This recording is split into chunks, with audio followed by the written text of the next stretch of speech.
지난 시간 맨 마지막에 설명한 게 뭐냐면은, 지난 시간 거예요, 지난 시간 거. 이렇게. 방송을 보시는 분은 바로 앞에서 1분 전에 한 거지만, 우리는 지난 시간 거, 이틀 전 거. 부사를 쓰고 싶으면은 맨 먼저 어느 단어 그룹 가서 찾으면 된다 그랬어요? 또 이틀이 지나는 사이에 또 무너지기 시작하는. 내가 지금 부사를 쓰고 싶어요? 그럼 어디 가서 찾으면 돼요? 형용 가서 찾으면 돼요. 형용사 가서 찾으면 돼요. 왜 그럴까요? 모든 형용사는 전부 다 뭐가 될 수 있어요? 잠재적으로요? 전부 다 부사가 될 수가 있어요. 그러니까 내가 지금 형용사가 필요하면 얼른 형용사 가서, 내가 지금 부사가 필요하면 얼른 형용사 가서 찾으면 돼요. 그래서 찾아서 갖다 놓고 어떻게 쓰면 돼요. 그죠? 근데 예를 들어서 내가 지금 부사를 만들고 싶어요. 형용사에 갔어요. 막 찾았어요. 근데 형용사에 없어요. 그럼 어떻게 된다 그랬어요? 그럼 어떻게 하나? 새로 하나 만들어야 되는 거죠. 그렇게 해서 우리가 눈에 띄게 되는 단어들이 sometimes. 얘는 ly를 붙지가 않아요. sometimes. 그렇게 해서 우리가 귀로 많이 듣는 단어가 always라고요. 그렇게 해서 우리가 듣는 단어가 never 같은 단어들. 얘는 이 ly가 안 붙었어요. 부사의 전형적인 상징인 그 문신 같은 상징인 그 ly가 안 붙었다는 얘기야. 그러면 이거는 단어 자체가 부사라는 얘기야. 단어 자체가 부사인 것들은요, 공통점이 있는데 어떤 공통점이 있냐면은 지나가요, 카메라 앞에. 이때 한번 찍히는 거예요. 손도 흔들어 주고요.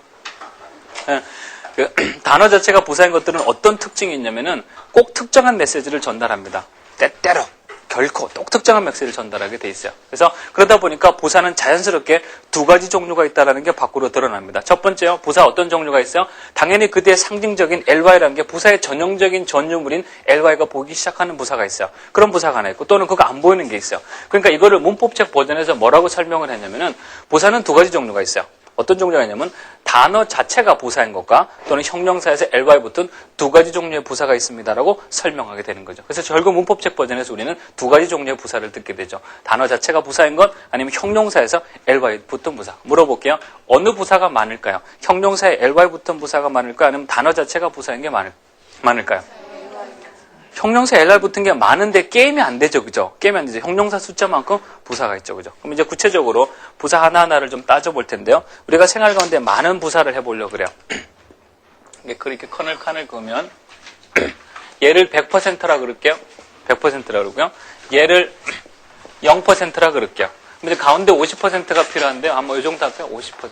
한번 들어볼게요.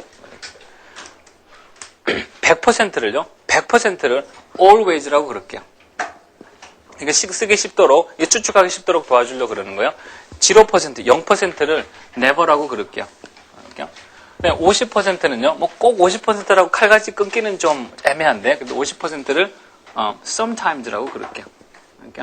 그럼 이 중간에 들어가야 될 생활 가운데 많은 부사들을 여러분이 한번 그 서열을 매겨보도록 하세요. 우리 가지고 그 밑에 보면 여기 practice라고 있어요. practice죠. practice에 필요한 단어는 다 적어놨어요. 여러분이 화살표 표시를 해도 괜찮고, 아니면 뭐 번호를 매겨도 괜찮아요. 아니면 뭐 끼워넣기라도 상관이 없어요. 여러분 나름대로의 표시를 이용해서 한번 이 서열을 매겨보도록 하세요. 시작해보세요. 한 4분에서 5분 정도 걸릴 거예요. 시작해봐요.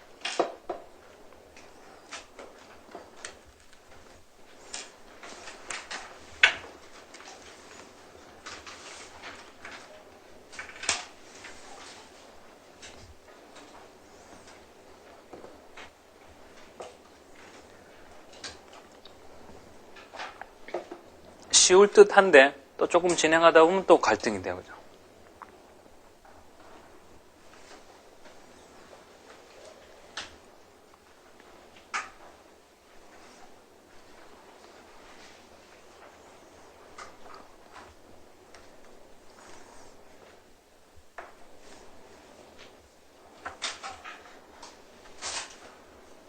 침착하게 찾아보세요.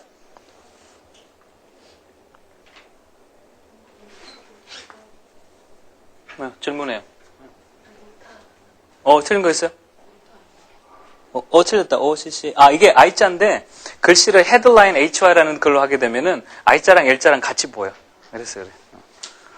예리했어요. 아무도 안 물어봤어요, 이거.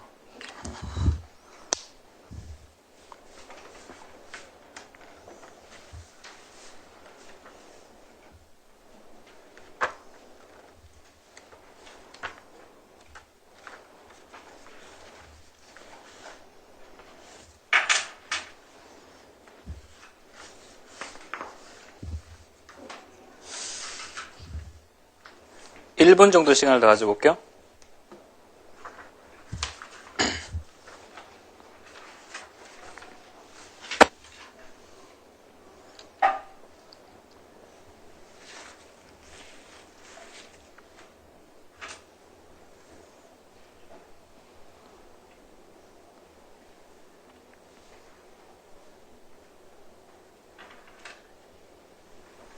이렇게 이제 천천히 마음의 결정을 하세요. 30초.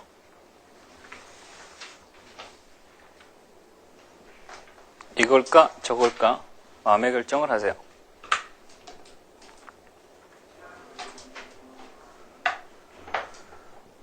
오케이, 수고했어요. 수고했어요. 같이 한번 확인해 보도록 할게요. 수고했어요. 마지막 결정을 하세요. 아, 이거 먼저다. 이게 두 번째다. 같이 한번 쭉 훑어보도록 할게요. 첫 번째, 이게 100%가 always라는 거에 대해서는 뭐 별로 의의도 할 게 없어요. 그죠? 그냥 그 다음 두 번째고요.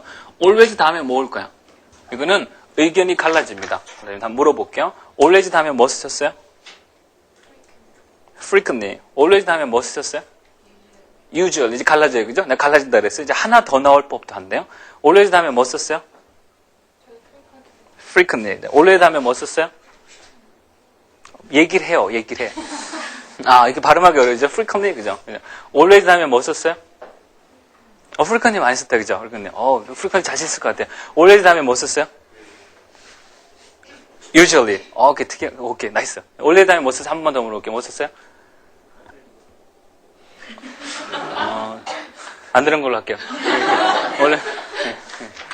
아주 오랜만에, 한 몇 년, 10년 만에 들어보는 말인데. 잘 써서, 그래, 생각난다고 할게. 생각나는 거 쓰면 돼. 틀려도 괜찮아요. 다 같이 내가 또 설명해 주잖아요. 첨서문 맞추면 그건 안 돼. 우리는 이제 밑에서부터 해보자 이거 아니에요. 그죠? 이제 한번 잘해보자고 모였잖아요. 그러니까 틀려도 괜찮아요. 그래도 좀 심했어요. 되게 우리가 갈등하는 게 뭐 갈등하냐면요. always 다음에 이제 usually를 쓸까? 그 다음에 어떤 사람 frequently 썼어요? 어떤 사람 often 쓴 사람이 있어요. 중에요. often 사람이 있어요. 근데 usually 쓸까? often 쓸까? frequent 쓸까? 뭐 이때서 갈등을 하게 됩니다. 그럼 내가 이제 이해하기 쉽도록 예를 들어보니까 여러분이 한번 느낌을 얘기해 주세요. 나는요. 그래 찍히잖아요. I usually, 나는요. usually go to bed. go to bed가 뭐예요? 잠자리에 들답니다. I usually go to bed at 10. I usually go to bed at 10. 나는 주로 10시에 잠자리 들어요.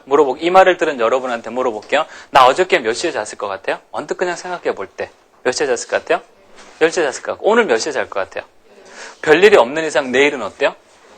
진짜 아무 일 없다면 한 달 후는 어떨 것 같아요? possibly 10시. 여러분 왜 그걸 추측할 수 있어요? 벌써 usually 그러면요. 우리들 느낌상에 그 단어를 들지 느낌에 벌써 습관이라는 느낌을 눈치챌 수가 있어요. usually는 벌써 습관입니다. 네, 이렇게 해볼게요.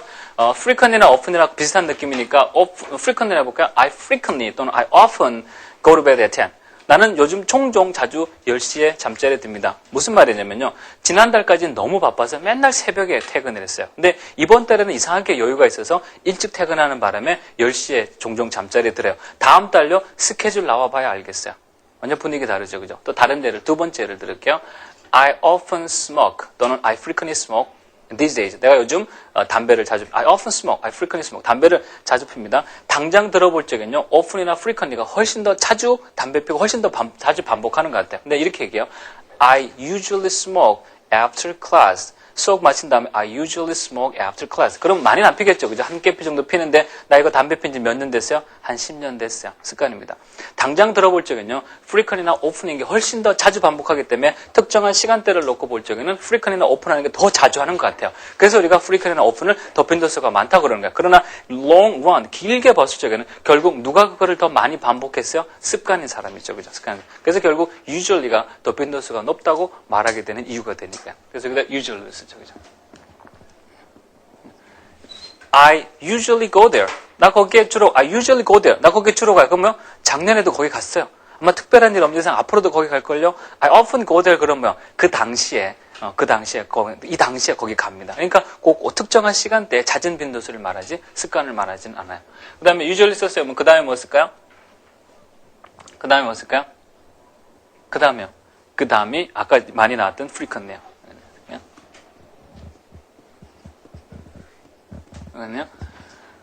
프리컨니는 10번을 기준으로 할 적에 어느 정도의 빈도수를 가지면 우리가 프리컨니라고 말할 수 있을까요? 결국 우리가 그 감각이 없다 보니까 자꾸 안 쓰게 되는데 프리컨니는 10번을 기준으로 어느 정도의 빈도수를 말할 수 있을까요?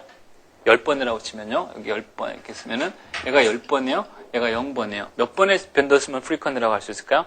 한 거의 9번에 가깝다고 할 수 있어요. 그러니까 8번이라든지 여기 8번, 9번 정도 되면은 우리가 프리컨니라고 말할 수가 있어요. 그러니까 상당한 빈도수입니다.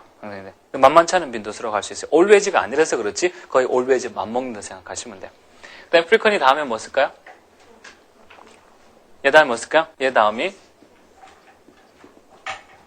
occasionally죠. 그죠? 다음에 오케이. 얘는 몇 번 정도의 빈도수라고 우리가 감을 잡으면 될까요? 뭐 감같이 끊기는 좀 뭐하지만 한 7번, 한 이 정도? 한 7번 정도. 이 정도면은 우리가 occasionally라고 말할 수 있어요. 그러니까 이것도 뭐 아주 적은 빈도수라고는 말 못하겠죠. 그죠? 그다음에 occasionally 다음에 뭘까요?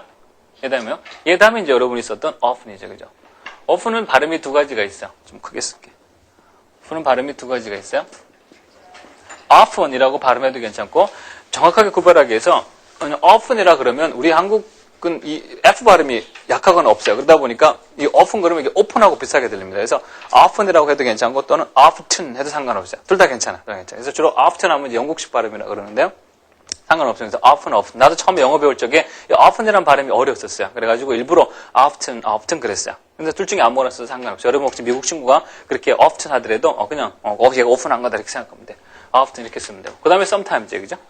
그 다음에 뭐 썼어요? sometime 다음에 뭐 썼어요? 그 다음에 뭐 쓸까요?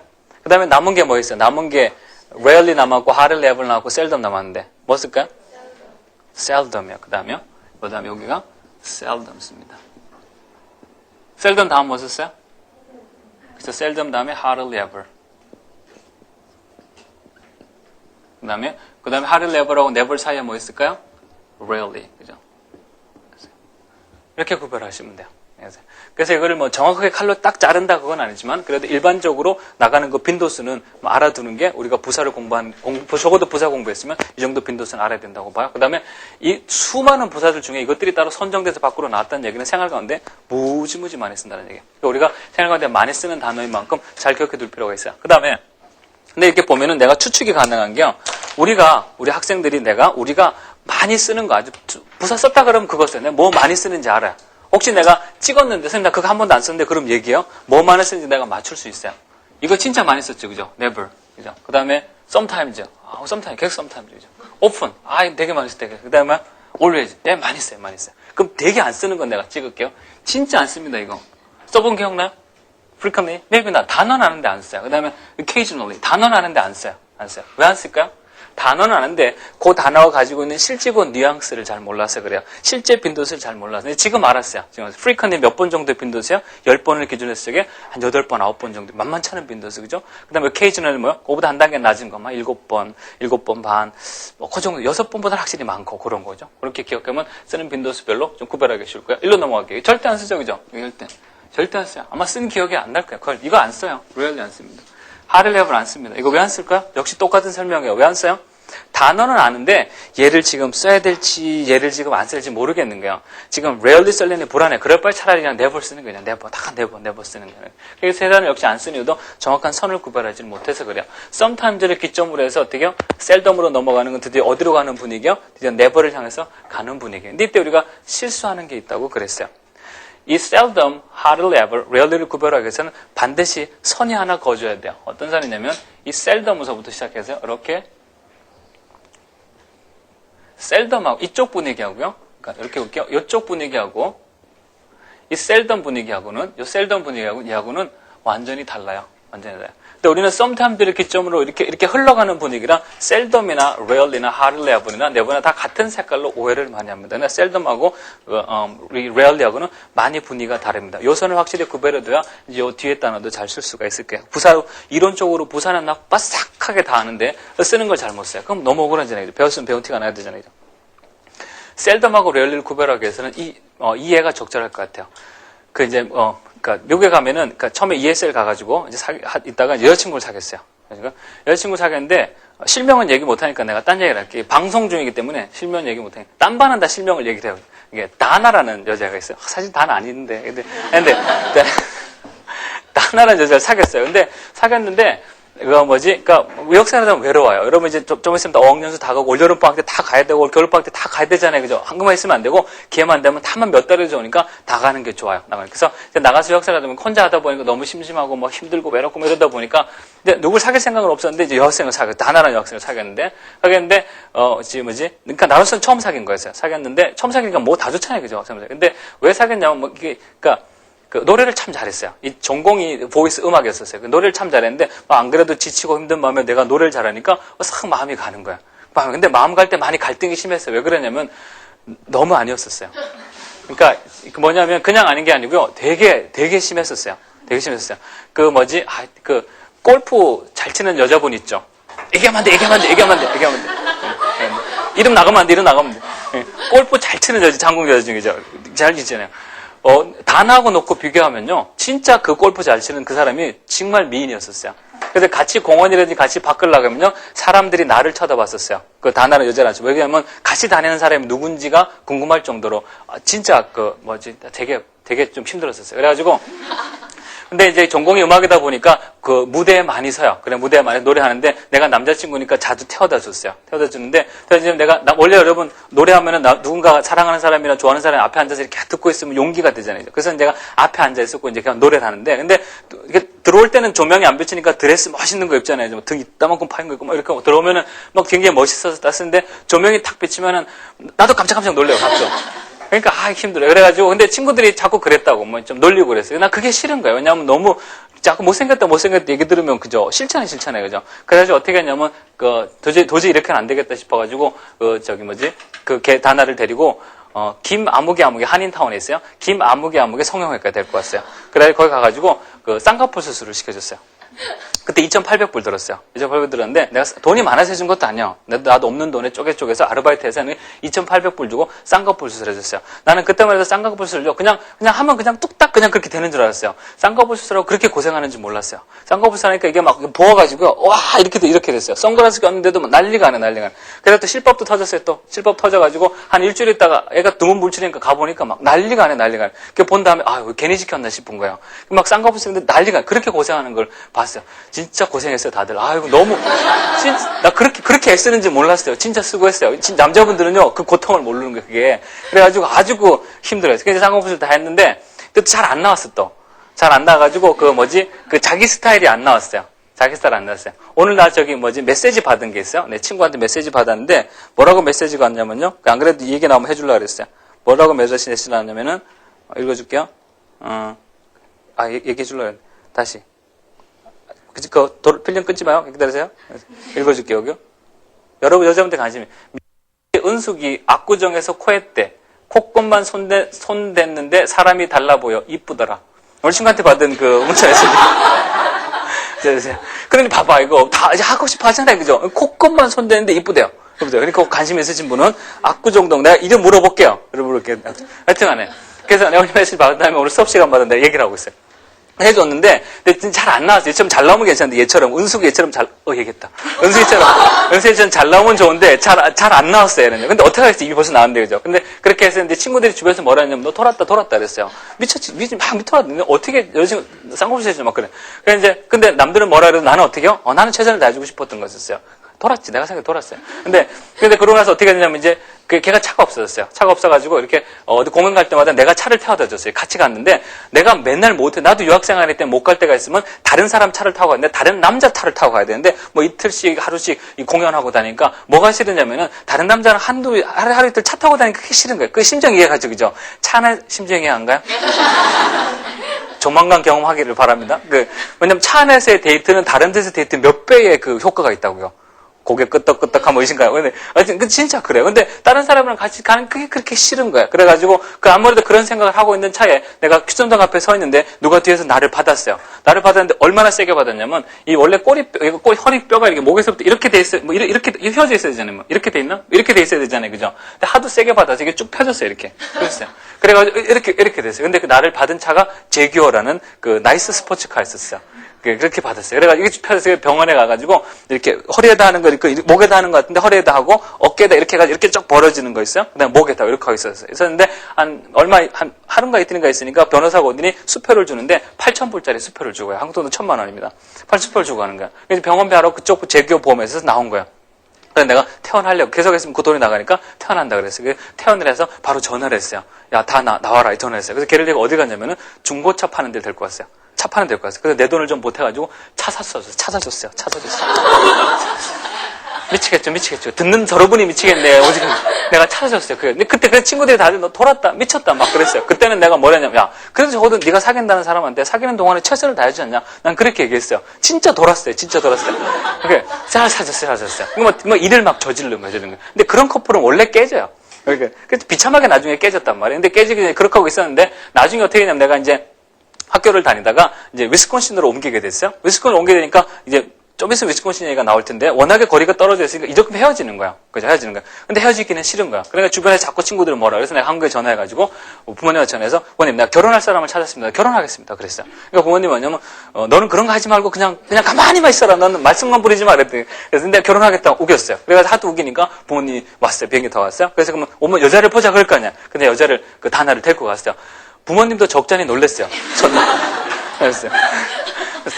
이제 반대를 하기 시작하는데 사람 때문에 반대, 외모가 뭐 중요해, 그죠? 사람 때문에 장는데 그때 반대한 게 아니고 이제 본인이 반드시 뭐 한국어 뭐면 뭐 부모님 물어보자는데 그 다나 아버님이 스님이세요.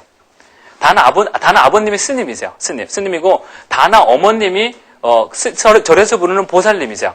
그 스님하고 보살님하고 이제 너무너무 사랑을 해서 이제 이게 세속으로 이제 내려왔어요.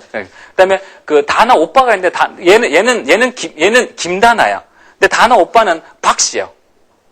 여기서 좀 헷갈려 그러는데 그다음에 그 조카가 있는데요. 하나는 백인이고 하나는 아시아고 또 하나가 임신하고 있었는데 얘는 백인 같기도 하고 흑인 같기도 하고. 그러니까 나중에 나도 이해해 보려고 애를 썼는데 나중에 나도 헷갈려서 모르겠어. 그래서 내가 다나랑 살지 주변 사람 신경 안 썼어. 근데 누구는 신경 써요?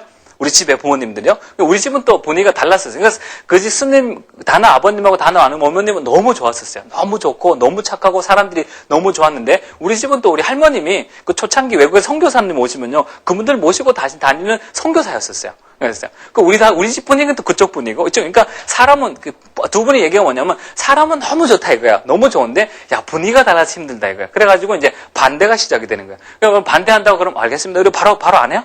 아니, 좀 버티잖아요, 그죠?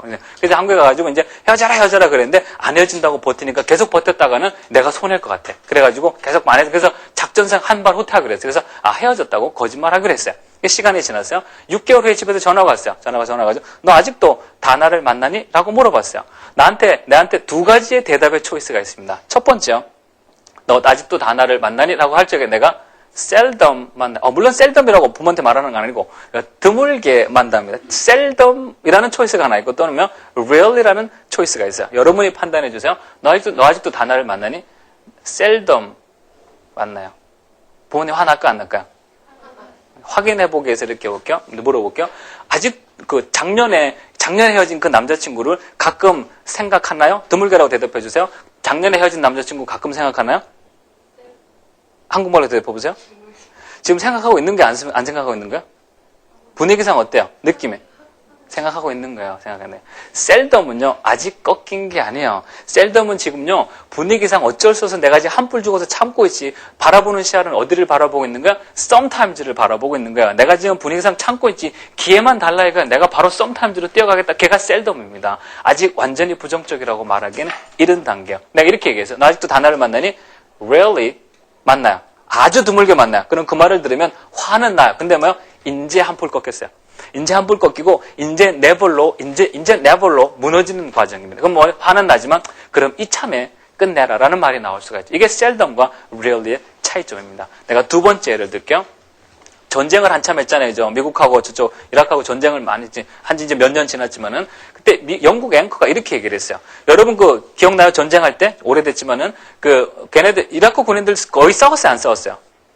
거의 안 싸웠어요, 그죠? 일방적으로 당했어요, 그죠? 그래서 영국 앵커가 이렇게 말합니다. 이렇게 말했어요. 마이크를 들고 the Iraqis 이때 이라키는요, 이라크 군인들, 이라크 싸우는 사람들, the Iraqis rarely respond가 뭐죠? 대응하다, 반응하다. rarely, 아주 드물게 respond to, 어디에 대응했어요? the engagement. engagement를 생활 가운데 쓸 적에는 그게 약혼이에요. 근데 전투에서 쓸 적에는, 전쟁에서 쓸 적에는 전투입니다. 그래서 the Iraqis rarely respond to the engagement. 물어볼게요. 그 이라크 군인들 지금 싸우고 있는 거야? 안 싸우고 있는 거야? 안 싸우고 있는 거야? 거의 안 싸우고 있는 거야. 포기한 상태입니다. 이제 내불로 꺾인 분위기입니다. 근데 그 앵커가 이렇게 말했다고 칠게요. The Iraqis seldom respond to the engagement. 그럼 지금 싸우고 있는 거야? 안 싸우고 있는 거야? 지금 싸우고 있는 거야. 지금 분위기상 이게 싹 숨어 있는 거죠. 등만 돌아서면 바로 쏘고 도망가고 바로 던지고 도망가는 거야. 싸우고 있는 거야. 지금 seldom response 하고 있으면요. 다 차릴 거 다 차리고 방탄복 다 입고 이렇게 하고 들어가야 되는 거야. 분위기 다르죠. 세 번째 예를 들을게요. 한국 학생이 토플 에세이 라이팅을 했어요. 이렇게 썼어요. 워낙에 한국의 교통차징이 심하기 때문에 한국 사람들은 직장에 올 적에 차를 거의 안 가지고 옵니다라고 쓰고 싶었어요. 그 학생은 내가 내용을 읽어보면 여러분이 판단해 주세요. Korean people, Korean workers, Korean people rarely bring their cars to the work. 라고 해야 될까요? Korean people seldom bring their cars. 라고 해야 될까요? 전체적인 문맥을 볼 적이요. rarely 했었어야 되죠. seldom은 뭐요? 드물게 갖고 오는 거. 앞에 내용은 뭐요? 너무 교통체증이 심해서 안 가져온다. 이제 막 그런 얘기를 다 했고 뒤에 가서 뭐요? seldom 갖고 온대요. 그러면 뒤에 가서 약간의 내용이 흐트러지는 느낌이다. rarely. 이제 그래서 거의 안 가져온다. 그렇게 말을 해야 돼요. 무슨 말인지 알겠죠? 이게 seldom하고 rarely의 색깔 차이입니다. 그거에 대한 구별이 정확히 없으니까 단어는 외워요. seldom. 단어는 외워요. rarely. 단어는 외우는데 실제 쓰지는 못하는 게 이 감각을 놓쳐서 그래요. 여러분이 앞으로 우리가 쓸 일이 있다라기보다는요. 앞으로 공부하다 보면요. 읽을 일이 많고 들을 일이 많아요. 여러분 혹시 뉴스페이퍼를 통해서 아니면 인터넷 뉴스를 통해서 보다가 셀덤이라고 나오게 되면 많이 나와요. 셀덤, 럴리 많이 나오면 이제 그 뉘앙스 차이를 구별해서 여러분이 해석할 필요가 없고 혹시라도 여러분이 나중에 터플 시험 볼 때 이런 시험 문제가 나오면 그 뉘앙스 차이를 잘 구별해 해석이 될 거예요. 그래서 럴리하고 셀덤의 차이점 잘 구별해 들어가세요. 이 정도 되면 이제 이 단어 외워진 거는 뭐 당연하리라고 보고 그 다음에 이 단어에 대한 색깔도 어느 정도 구별됐다고 봐요. 이해되죠? 그죠? 잘 구별해 놓도록 하세요. 그 다음에 아주 재밌는 게 하나 있는데요. 여기다 쓸게요. 여기요. I am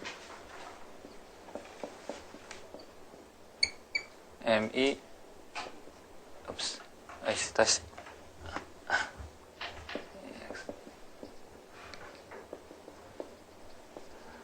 물어볼게요. 어느 게 부사예요?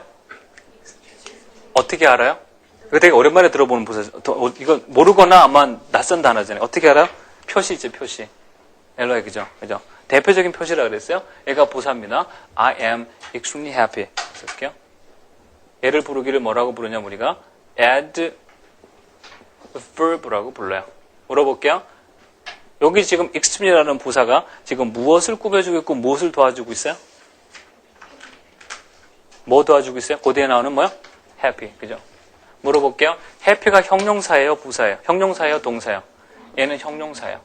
그러면서 여전히 부르기를 지금 뭐라고 부르고 있어요? 지금요? adverb라고 부르고 있어요. 뭐 문제가 있지 않아요? 그죠? adverb는 왜 이름이 adverb예요? add 해주는데 어디다가 add 해줘요? 동사에 add 해준다. 그래서 adverb예요. 근데 지금 어디다 add 해주고 있어요? 형용사. 그런데 아무 말이 없어요. 그냥 그러고 모른 척하고 넘어가는 거예요. adverb는요. 동사에 더한다 그래서 adverb예요. 형용사에 더한다 그러면 여기도 무슨 말이 있어야지. adjective를 뭐 말이 있어야 되는데 아무 말이 없고 얘가 형용사 꾸며주는데도 전부 다 그냥 adverb 그러고 그냥 다 넘어가 버리는 거야. 이러면서 우리가 듣게 되는 문법적인 설명이 어디 있냐면은 부사는 뭐도 수식한다 그래요? 형용사 수식한다고 아무런 설명 없이 바로 그냥 턱 나와버려. 그동안에 우리가 배운 건요. adverb라고 동사에 add 해준다고 계속 배웠어요. 근데 갑자기 형용사에 add 해주면서 그냥 형용사 add 합니다. 그래놓고 주변 설명을 전 안 해주는 케이스예요. 난 헷갈렸어요.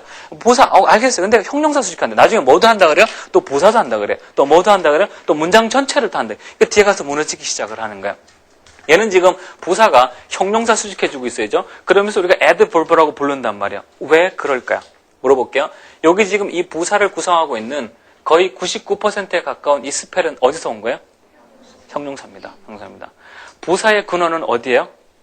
부사의 근원은 형용사입니다. 그럼 봐봐요. 부사가 나의 근원이 형용사예요.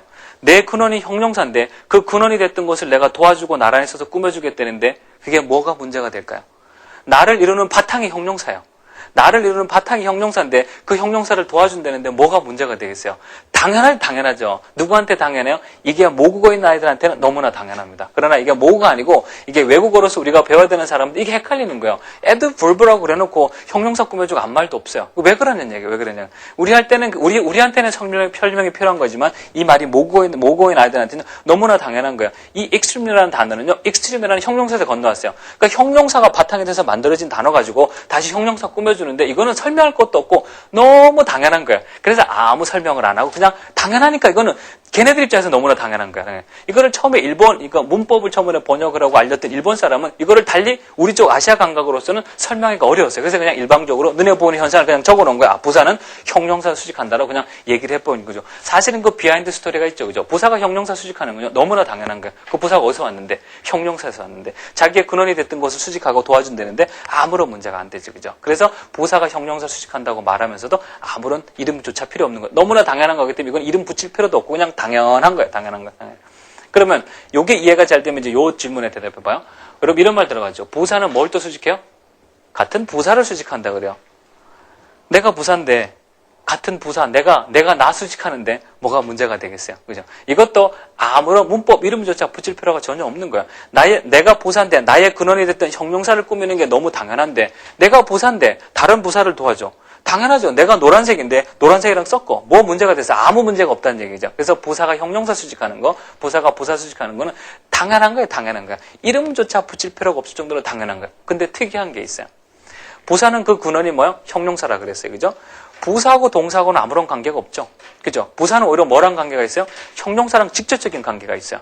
부사하고 동사는 아무런 관계가 없어요. 근데 아무런 관계도 없고 친척 관계도 아니고 하나 연관 관계도 없는데 부사가 지금 뭐 도와준다 그래요? 동사 도와준다 그래. 이건 특이한 거죠. 그죠? 이건 되게 특이해. 그러니까 이거는 이름을 붙이자 이거야. 그래서 얘네가 동사를 도와주는 건 되게 특이하다. 부사가 형용사 도와주는 건 너무 당연하다. 형용사가 쓰니까. 부사가 다른 부사 도와주는 건 너무 당연하다. 같은 거 도와주니까. 부사가 동사 도와주는 건 너무 특이하다. 아무런 연관관계도 없는 데죠. 그래서 그것만 따로 이름을 붙이기를 adverb라고 따로 이름을 붙이고 그게 결국 부사라는 이름으로 지금까지 내려오게 되는 거야. 우리가 그동안 문법 버전에 들었던 부사가 형용사를 수식하는 거 너무 당연한 거야. 부사가 부사를 수식하는 거 너무 당연한 거야. 부사가 동사 수식하는 거 걔는 조금 특이해. 아무런 관계도 없는 데를 왜 도와주겠어요? 그래서 걔만을 이름을 붙여서 알리자. 그래서 adverb라는 이름을 만들어줬고 그래서 부사라는 이름으로 우리가 지금 쓰게 되는 거야. 이해되죠? 그죠? 문법 버전 설명할게요. 부사는 동사를 수식합니다. 부사는 형용사 수식해요. 부사는 같은 부사를 수식합니다. 하나 더 있어요.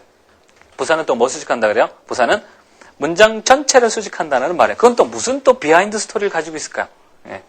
부사 위치는 시간이 지나면서 어떻게 됐다 그랬어요? 많이 깨졌다 그랬어요. 그 엄격했던 비동사 뒤 일반 동사표라는 부사 위치가 세월이 지나면서 많이 깨졌어요. 그럼 어디서 쓸 수 있어요?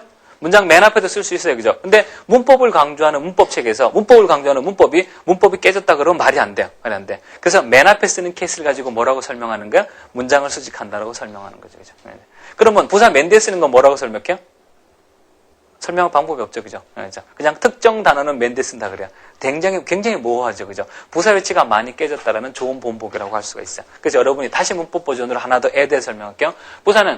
부사는 동사 수식합니다. 굉장히 특이하죠. 그죠? 전혀 관계도 없는 동사를 도와줘. 부사는 형용사 수식해요. 당연하죠. 부사는 같은 부사를 도와줍니다. 부사는 문장 전체를 수식합니다라는 이 네 가지의 문법적인 결론이 그렇게 해서 나오게 된 거고 이게 지금 비하인드 스토리예요. 이게 되죠. 결국 부사 위치가 자유롭다라는 그 이유 하나 때문에 문장 전체를 수식한다는 데까지 하나의 그 부사 역할이 더 add가 됐다고 할 수가 있어요. 맨 뒤에 쓰는 것에 대해서는 아직까지도 특별한 말이 없죠.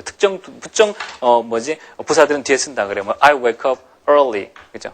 옆에서 뒤에 쓰잖아요. 그죠? 그래서 early 같은 데는 뒤에 많이 씁니다. 그때부터 외워야 되죠. 그죠? 그렇게 해서 이 부사가 왜 형용사를 수식하고 왜 부사를 수식하는데도 계속 adverb라고 부르는지에 대해서 설명했어요. 확인해 보도록 할게요. 22번 봐봐요. 부사가 형용사를 꾸며주면서도요, 여전히 adverb라고 불리는 이유가 있어요. 왜 그렇죠? 부사는 그 근원이 어디예요? 그 근원이 형용사예요, 형용사. 그죠?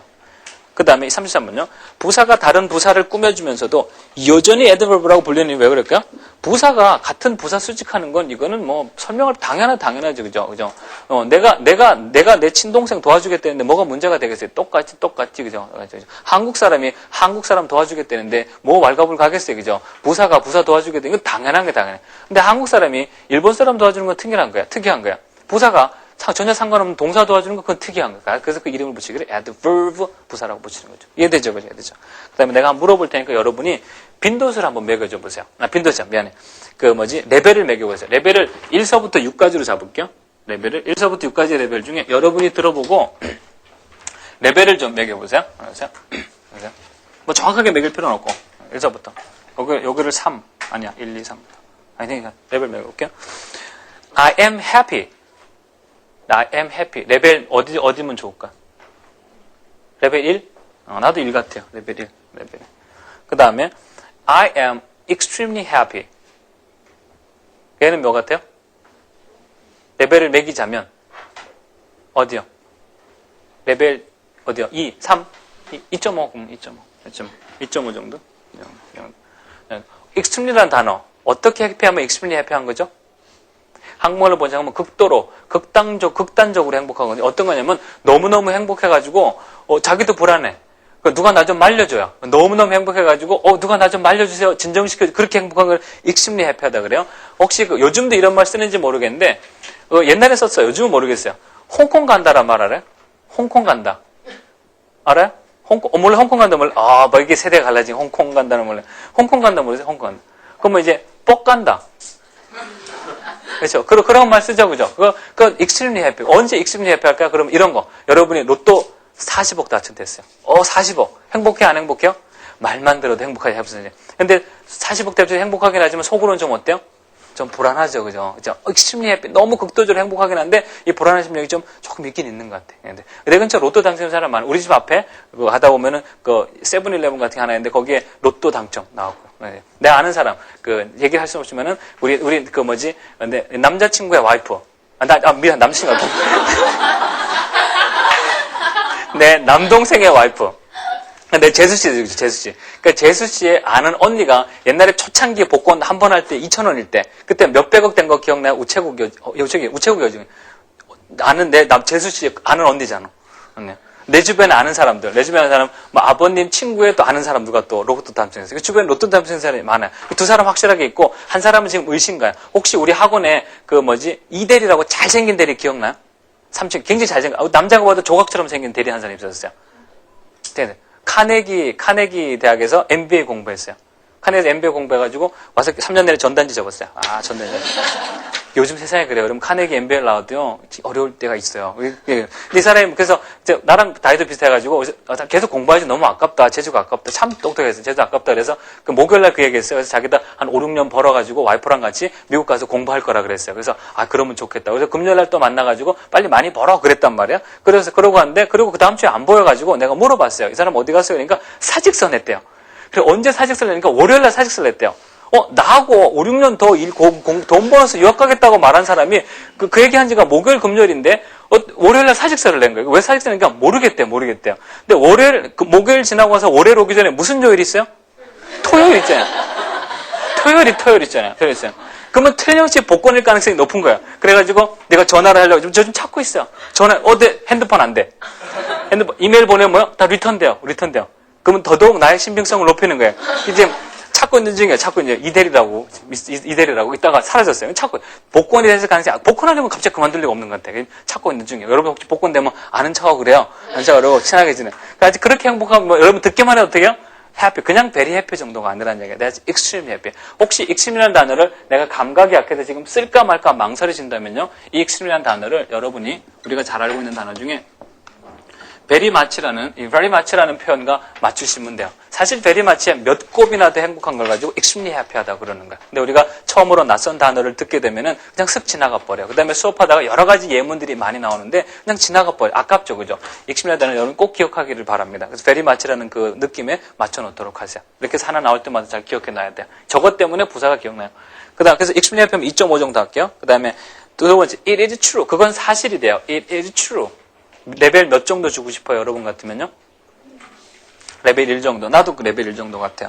그러면 it is absolutely true. 절대적으로 완벽. It is absolutely true. 얘는 레벨 몇 주고 싶으세요? 5요? 2.5 정도? 나도 2.5 정도. 5는 너무 멀리 간 것 같고. 그 다음에 he said yes. He said yes. 얘는 레벨 몇 정도 줄까요? 1.5? 죠 1.5 정도 줄게요. 이렇게 할게요. He reluctantly said yes. reluctantly 뭐냐? 마지 못해서요. He reluctantly said yes. 얘는 어떻게 할까요? 얘는 레벨 몇 정도 줄까요? 한 3 정도 좀 줄까요? 나도 3 주고 싶어요. 3 줄게요. 그 다음에 It takes 20 minutes. It takes 20 minutes. 20분 걸리는데 It takes 20 minutes. 얘는 레벨 몇 점 줄까요? 한 2? 그죠? 한 2 정도 줄게요. 이건 어떨까요? It takes approximately 20 minutes. It takes approximately 20 minutes. 얘는요? 나는 한 4.5 정도 주고 싶어요. Approximately 20 minutes. 그 다음에 the man answered. The man answered. 이거는요? 레벨 1. 그죠? 그러면 하잖아요. The man answered. 그죠? 이건 어때요? The man inconsistently answered. inconsistently 뭐냐면 일정하지 않게 왔다 갔다 이런 뜻입니다. The man inconsistently answered. 이거는 레벨 몇 줄까요? 한 3.5 정도? 그 다음에 it is important. It is important. 얘는 레벨 몇 줄까요? 레벨 1. 이건 어때요? It is historically important. 역사적으로 중요하대요. It is historically important. 얘는 레벨 몇 줄까요? 1요? 1보다는 아닌 것 같고. 나 한 4 정도 주고 싶어요. 그 다음에 it was high. 이거 여러분이 정해줘야 돼요. 그래야 이제 일단 내가 하는 말에 동의를 한다고. It was high. 얘는 레벨 몇이요? 얘는 레벨 1이야. 그죠? 그러면 이건 어때요? It was geographically high. 지형학적으로 높아요. It was geographically high. 얘는 레벨 몇 줄까요? 어느 정도 줄 것 같아요? 5? 4? 그 정도, 그죠? 5 정도 줄게요. 5. 이렇게. 마지막요. They select. 그들이 선출한대요. They select는 레벨 몇? 이건 뭐 레벨 1, 그죠? They select democratically. 민주적으로요. They select democratically. 얘는 레벨 몇 줄까요? 아마 다 공개하겠지만 한번 한 4나 4.5 정도. 5도 바라볼 수 있을 것 같아요. 이 정도 레벨을 주려고 그래요. 내가 이거를 지금 내가 일일이 해도 되는데 왜 내가 물어보면서 같이 할까? 내가 물어볼게요. 부사를 쓰기 전과 부사를 쓰고 난 후에 문장이 겪는 아주 결정적인 변화가 있어요. 그거 보자는 얘기예요. 부사를 쓰기 전과 부사를 쓰고 난 후에 문장이 겪는 가장 큰 변화가 있어요. 뭘까요? 길어지는 거 당연하죠, 그죠? 길어지는 거 당연하죠? 당연히 길어지는데. 또 뭐 있을까요? 내용이 자세해져요, 그죠? 당연하고, 그죠? 내가 원하는 대답이 뭘 것 같아요? 내용이 자세해지니까 당연히 글의 레벨은 올라갑니다. 부사를 쓰기 전과 부사를 쓰고 난 후에 글이 겪는 가장 급격한 변화는요, 글의 레벨 변화입니다. 한 케이스도요, 부사를 써서 글의 레벨이 낮아지는 케이스는 한 케이스도 없어요. 부사는 썼다 그러면 여러분이 쓴 글의 레벨은 무조건 올라갑니다. 포란 얘기요, 여기는 부사 쓰기 전에, 이게 전부 다 부사 쓰고 난 후입니다. 여러분이 어떤 종류의 부사를 쓰든 간에 일단 부사를 썼다 그러면 여러분이 쓴 글의 레벨은 올라갈 가능성이 높지 떨어질 가능성은 거의 0%에 가깝습니다. 부사의 파워는 여기에 있어요. 부사를 쓰고 말고를 결정하는 건 여러분이 하는 거야. 근데 부사를 쓰고 나서 글의 레벨이 올라지는 거에 대한 결정은 여러분이 못해요. 부사를 썼다 그러면 글의 레벨은 올라가게 돼 있어요. 거기 봐보세요. 35번요. 부사를 쓰기 전과 부사를 쓰고 나는 문장에 겪는 가장 큰 변화는 뭐예요? 글의 레벨 변화입니다. 그럼 이제 이거를 현실적으로 돌리면요. 여러분이 부사 왜 써야 되겠어요? 미국 아이들이요, 영어권에 있는 아이들이 부사를 쓸 적에 뭔가 마음가짐이 있을 거 아니에요, 얘기죠. 걔네들이 부사를 쓸 적에 머릿속으로 뭐 생각하는 게 있을 거 아니야. 진짜 부사를 쓰는 이유가 있을 거 아니야. 얘네들은 그게 자기 나라 말이기 때문에 그냥 무의식적으로 쓴단 말이에요. 걔네들이 부사 쓸 때 진짜 마음속으로 쓱 지나가는 생각, 그게 뭘까요? 걔네들이 부사를 쓸 때요, 내가 이 부사를 쓰고 나면 내 말을 듣는 사람이 이 글이 좀 더 자세해지고 좀 더 세밀해지고 좀 더 실감난다고 저 사람이 느끼겠지라고 생각하기 때문에 부사를 씁니다. 그건 걔네들이 자기 나라 말이기 때문에 쓱 지나가 버려. 생각을 못하지. 우리는 뭐요? 우리나라 말이 아니기 때문에 의식적으로 내가 부사를 써서 내가 쓴 글의 레벨을 높여야지. 그렇게 하고 써주시면 됩니다. 걔네들이 진짜 부사를 쓰는 이유, 부사를 쓸 때 무슨 마음을 가지고 쓰나요를 물으면은 글의 레벨을 높이려는 마음가짐을 가지고 씁니다. 여러분, 우리는 부사를 쓰는 결국 마지막에 초점을 거기다 맞추면 돼요. 36번째 질문 봐볼게요. 부사는요, 글의 레벨을 조절하는데 결정적인 역할을 합니다. Yes or no? Yes. 이거 잊으면 안 돼요. 여러분, 부사 써서 동사 수식하려고요? 가만히 놔둬도 걔는 그거 해요. 가만히 놔둬도 괜찮아요. 동사 수식하려고 애 안 써도 괜찮아요. 걔는 쓰면은 동사 수식하게 돼 있고 형용사 도와주게 돼 있어요. 실제 부사에 대한 색깔은 뭐요? 글의 레벨을 조절하는데 아주 결정적입니다. 이제 마지막에 이제 부사에 대한 큰 단락을 정리하는 질문이에요. 부사가 가지고 있는 최고의 장점 3가지가 있어요. 이제 한눈에 보자는 얘기요. 그동안 우리가 설명을 많이 했잖아요. 그죠? 부사가 가지고 있는 최고의 장점 3가지가 있어요. 한꺼번에 알아두면 여러분이 앞으로 부사를 관리하는 데 도움이 많이 될 거예요. 최고의 장점 3가지가 있어요. 생각할 시간 3초 줄게요. 생각해 보세요. 그리고 물어볼게요. 1, 2, 3. 부사가 가지고 있는 최고의 장점이 뭐라고 생각을 하세요? 물어볼게요. 최고의 장점이 뭐라고 생각하세요? 그냥 틀려도 괜찮아요. 맞추라는 거 아니죠. 그죠? 편안하게 그냥 얘기해 보라는 거야. 그렇게 하고 들으면 더 잘 기억이 나거든. 어떤, 부사가 가지고 있는 최고의 장점. 그죠? 부사가 가지고 있는 최고의, 쓸 때의 장점 상관없어요. 근데 부사를 썼다. 부사가 주변에 있다 그러면 무조건 이러한 혜택이 3가지가 있다. 부사가 가지고 있는 최고의 장점 3가지. 틀려도 괜찮아요. 편한 거예요. 내용이 자세해지죠. 당연하죠. 그죠? 내가 원하는 대답은 아니었어요. 네. 내용이 자세해지니까 결국 아까 무슨 말이에요? 내용이 자세해지니까 뭐야? 글의 레벨이 높아집니다. 부사는 썼다 그러면 글의 레벨이 높아집니다. 첫 번째 부사가 가지고 있는 장점이라고 할 수 있어요. 또 한 가지요. 또 한 가지 뭐 있을까? 일로 넘어갈게요. 이렇게. 부사가 가지고 있는 최고의 장점 3가지. 하나 얘기했어요. 썼다 그러면 글의 레벨이 높아집니다. 그 다음에 생각나는 거 아무나 얘기하세요. 그냥 한번 이제 절대 안 잊어버린다. 이 두 사람은.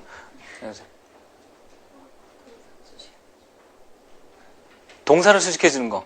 오케이. 딴 사람 물어볼게요. 네. 한 사람만 더 물어보고 내가 얘기할게요. 부사 가지고 최고의 장점 뭐라고 생각하세요? 미안해. 앞에 있으면 자주 시킨다고. 저 뒤에까지는 잘 안 가게 돼. 근데 일단 신경 써서 시킬게 하여튼. 여기. 뭐라고 생각하세요? 두 사람은 내가 잘 기억을 하도록 할게요. 내가 설명할 테니까 내 말에 맞는지 공감하면 돼요. 그렇다 아니다 하면요. 부사가 가진 최고의 장점. 썼다 그러면 글의 레벨이 높아집니다. 그 다음에 뭐 하나 있을까? 아주 단어가 널려 있어요. 무지무지 많습니다. 얼마만큼 많아요? 형용사의 개수만큼 많습니다. 모든 형용사는 부사가 될 잠재력을 가지고 있어요. 그 다음에 또 뭐요? 형용사에 LY 붙은 부사가 있고 단어 자체가 부사인 게 있어요. 아주 널렸어요. 부사요. 널려서 안 찾아봐도 돼요. 돌아보면 처음 발에 차 있는 게 부사예요. 발에 차 있는 게 부사예요. 단어가 널려 있습니다. 따로 만들 필요가 없어요. 주변에는 그냥 쓰시면 돼요. 널려 있어요. 모든 형용사 전부 다 부사가 될 수 있어요. 그 다음에 마지막 잠시만요. 부사는 뭐요? 문법으로부터의 제약을 거의 받지 않습니다. 그죠? 아주 자유롭죠? 아주 자유롭죠? 써서 틀릴 확률이 거의 없습니다. 한 가지만 조심하면 돼요. 어디 앞에 못 써요? 명사 앞에 못 씁니다. 걔만 조심하면 돼요.